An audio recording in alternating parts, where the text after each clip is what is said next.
Bonjour à tous, j'espère que vous êtes en forme. Alors, la question du jour est, est-ce que les problèmes environnementaux sont vraiment environnementaux? Bon, face à une telle question, vous allez me dire, il y a forcément anguille sous roche. Mais d'après vous, est-ce que vous répondriez plutôt oui, les problèmes environnementaux sont environnementaux, ou plutôt non, ou plutôt je sais pas, ou plutôt oui et non? En ce qui me concerne, actuellement, je vais plutôt dire oui et non. En fait, selon l'angle de vue, selon le point de vue concernant cette question, on va pouvoir dire oui, les problèmes environnementaux sont bien sûr environnementaux, mais peut-être d'un autre point de vue, on répondra d'une autre façon. Et c'est ce que je vais vous proposer ici, un angle de vue différent de celui qu'on a l'habitude, et qui va peut-être permettre de mieux saisir ce que les problèmes environnementaux ont à nous dire, à nous révéler sur nous-mêmes, et également peut-être aussi à envisager d'autres perspectives pour la résolution des problèmes, qui sont complémentaires peut-être à ce qu'on fait actuellement. Alors quand on parle de problèmes environnementaux, à quoi vous pensez? J'imagine qu'il vous vient à l'esprit changement climatique, érosion de la biodiversité, pollution des nappes phréatiques, des cours d'eau, accumulation de sacs plastiques dans la mer, pollution des sols, dégradation des sols. Et bon, on peut rajouter une kyrielle, je pense, d'autres exemples à cette liste. Et effectivement, ces problèmes touchent à la fois la terre, l'eau, l'air et donc l'environnement, ce qu'on considère comme étant notre environnement, donc tout ce qui nous entoure. Mais si on pousse un peu plus loin la réflexion, et on le sait très bien, si on va à la cause des causes, donc à l'origine de ces problèmes, on sait que dans la majorité des cas, il y a les activités humaines, le comportement humain. Donc en réalité, ces problèmes dits environnementaux sont plutôt des problèmes humains. Alors vous allez me dire, oui, mais on sait que les problèmes sont dus aux activités humaines. Oui, mais n'empêche qu'on parle toujours de problèmes environnementaux. Et inconsciemment, je pense que du coup, on considère le problème en dehors de soi. Et donc on va essayer de le résoudre par des moyens en dehors de soi.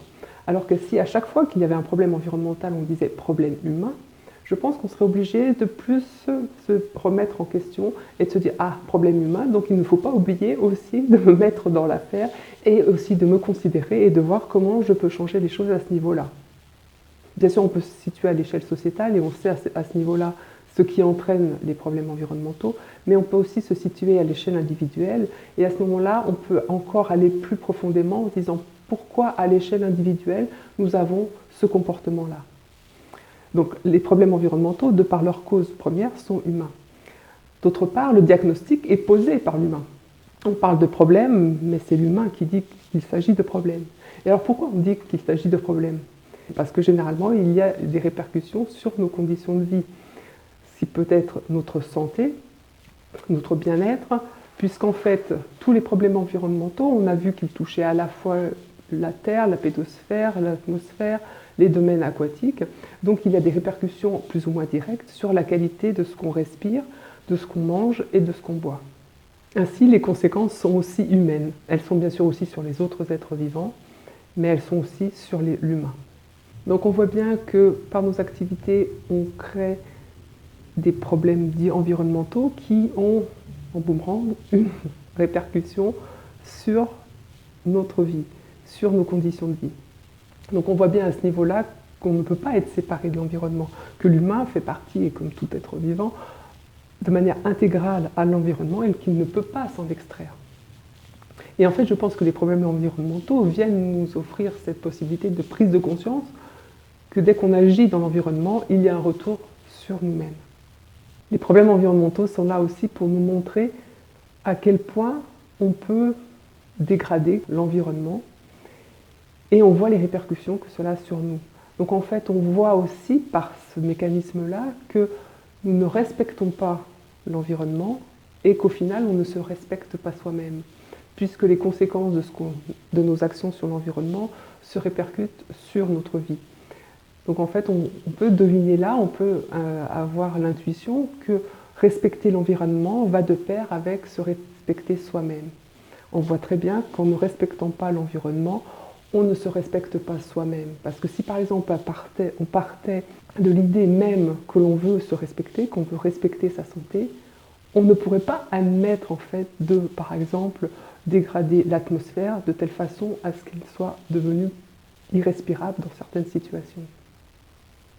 Et alors, qu'est-ce qui se passe en fait quand on considère le problème environnemental uniquement environnemental, quand on le nomme uniquement environnemental? On sait très bien que quelque part il est humain, mais on ne va pas regarder cet aspect-là. Eh bien, on va essayer uniquement de réparer, d'amoindrir les symptômes, c'est-à-dire ce qui se manifeste dans l'environnement. Et on ne va pas aller forcément aux causes profondes. Donc, dans ces conditions-là, c'est ce que je peux dire souvent, c'est qu'on peut s'amuser, entre guillemets, à ce jeu, entre guillemets, très longtemps. C'est-à-dire que l'humain va créer des problèmes dits environnementaux, on va essayer de solutionner ces problèmes environnementaux à ce niveau-là, mais on ne va pas aller à la cause profonde. Alors on peut continuer presque de manière indéfinie ce système-là, puisqu'on ne va pas résoudre le problème à sa base. D'un autre côté, le jeu, entre guillemets, s'arrêtera peut-être, il ne sera pas indéfini, parce qu'en fait, si on arrive à une situation où la vie humaine n'est plus possible sur Terre, le jeu prendra fin. Mais c'est ce qu'on réalise. C'est ce qui est en train de se passer actuellement, c'est que les problèmes environnementaux deviennent tellement importants, tellement voyants, qu'il y a des voyants rouges justement qui s'allument un peu partout, que là on ne peut plus ignorer le fait qu'actuellement on vit sur Terre d'une façon qui n'est peut-être pas durable, c'est-à-dire où on remet en cause notre propre survie sur la Terre, de fait même de notre comportement.